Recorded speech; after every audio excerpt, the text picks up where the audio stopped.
So atoms are far too small to count by ordinary means. If you started counting atoms from the moment you were born and you counted atoms for 24 hours a day, as long as you live, you might be able to count the number of atoms in a single grain of sand.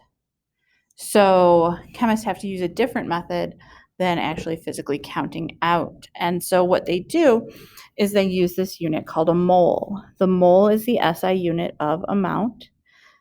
It's just like if I say a dozen and you know that a dozen is 12 of something, a mole is 6.02 times 10 to the 23rd of something. So if I had a dozen pens, I would have 12 pens. If I have a mole of pens, I have 6.02 times 10 to the 23rd pens. That number, 6.02 times 10 to the 23rd, is called Avogadro's number. Again, a mole is the SI unit of amount. And tomorrow you're going to do how big would a mole of pennies be. So what we're going to do is dimensional analysis problems just like before, except we're going to use different conversion factors. So instead of using 1,000 milligrams equals 1 gram, the conversion factor that we're going to use is 1 mole is 6.02 times 10 to the 23rd atoms. So if I want to calculate the number of copper atoms in 2.45 moles of copper, I set this up the same way I set up all dimensional analysis problems. So write down what I'm given, 2.45 mole of copper,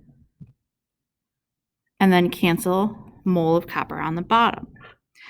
I want to get to atoms, so I'm going to put atoms, copper on the top. And when I look at my conversion factor, I see that 1 is next to mole, so I'll put 1 next to mole in my problem. I see that 6.02 times 10 to the 23rd is next to atoms, so I'll put 6.02 times 10 to the 23rd next to atoms in my problem. When you are typing this in your calculator, you want to use the exponent button, which is E. It's 2 capital E's. If you have a TI calculator, is a second function above the comma, which is right above the number 7. And that just is the best way to do it. Putting 10 and then caret and then the exponent, it just doesn't work as well. So 2.45 times 6.02 times 10 to the 23rd, the way that should look when you go to type it in your calculator is 2.45 times 6.02 E 23. So that E takes the place of the times and the 10, and then you just put in the exponent. What your calculator will give you is 1.4749 E 24. So you do need to have correct significant figures in your answers. This has 3 significant figures, so we'll round to 3 significant figures, so 1.47. And then instead of writing E, we're going to write times 10 to the 24th. Unit, just like before, is the unit that's left uncanceled, atoms of copper.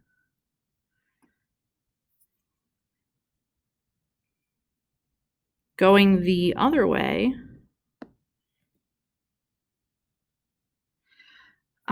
if I start with 2.8 times 10 to the 22nd silver atoms, and I want to know how many moles of silver that is, again, you start with what you're given. So 2.8 times 10 to the 22nd atoms of silver. I want to cancel atom on the bottom, and it's asking me to go to mole, so I'll put that on the top. In my conversion factor, again, 1 mole equals 6.02 times 10 to the 23rd atoms. So next to mole will go 1.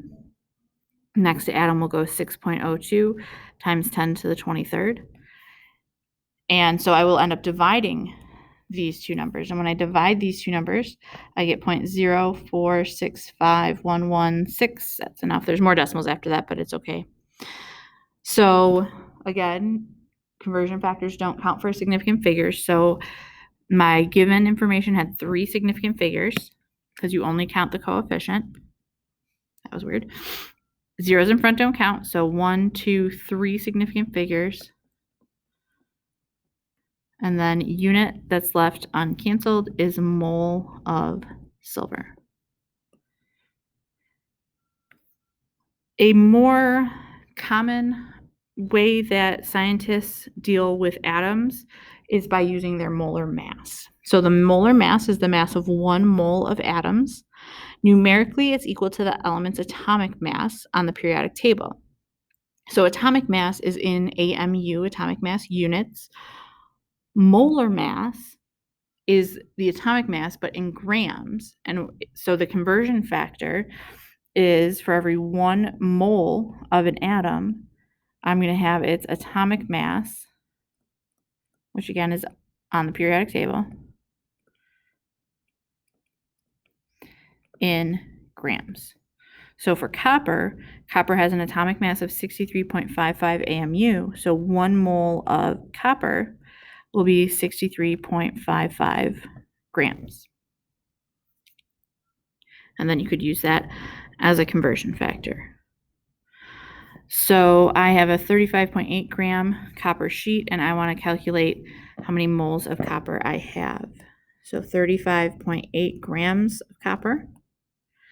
And then I cancel that unit, grams of copper, and it's asking me to go to mole. So I'll put mole of copper on top. The molar mass of copper, when I consult the periodic table, is 63.55 grams. So 1 mole of copper weighs 63.55 grams. So you would divide and get 0.563. 3 sig figs, because this was 3 sig figs. Unit that's left uncanceled is mole copper.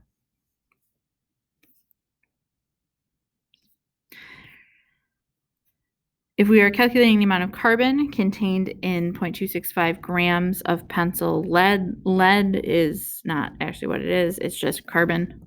It's graphite, which is carbon. You would do the same thing. So you would look up the molar mass of carbon. So you look at the periodic table, you see the atomic mass is 12.01. So 1 mole of carbon, then would be 12.01 grams of carbon. So 0.265 grams of carbon, canceled grams of carbon on the bottom. We're going to do mole of carbon on the top, 1 mole, and then 12.01 grams. And you are going to get 0.0221 mole carbon. 3 sig figs, because my given had 3 zeros in front, don't count, so that is 3 significant figures. The last thing we're going to do is look at a little bit of a more complex problem. We are starting with 3.1 grams of copper, and I want to know how many copper atoms are in that 3.1 grams of copper.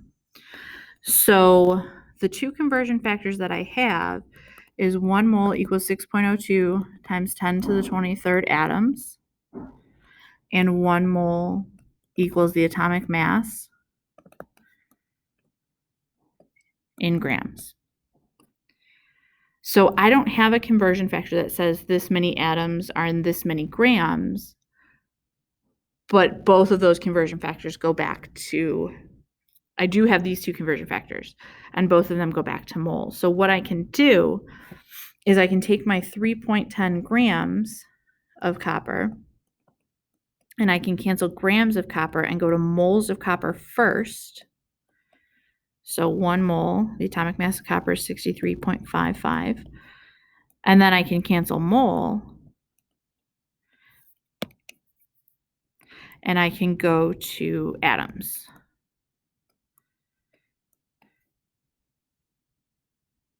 And then atoms is 6.02 times 10 to the 23rd. So mathematically, I would end up multiplying 3.10 times 6.02 times 10 to the 23rd, divide by 63.55, and I'm going to get 2.9, I wrote a 3, 2.94 times 10 to the 22nd. And again, everything is canceled except atoms of copper. Okay. For the last one, nope, not that one. We're not doing that one. We're going to calculate the mass of 2.25 times 10 to the 22nd tungsten atoms. Whenever it says mass, that means grams, unless it specifically says in grams or, in milligrams or kilograms or something like that. So 2.25 times 10 to the 22nd. Tungsten is W, atoms of tungsten. And then we're going to cancel atoms of tungsten. We're going to go to mole of tungsten. Goodness gracious. So 1 mole is 6.02 times 10 to the 23rd atoms. And then we're going to cancel mole. And we're going to go to its molar mass in grams, which is 183.84.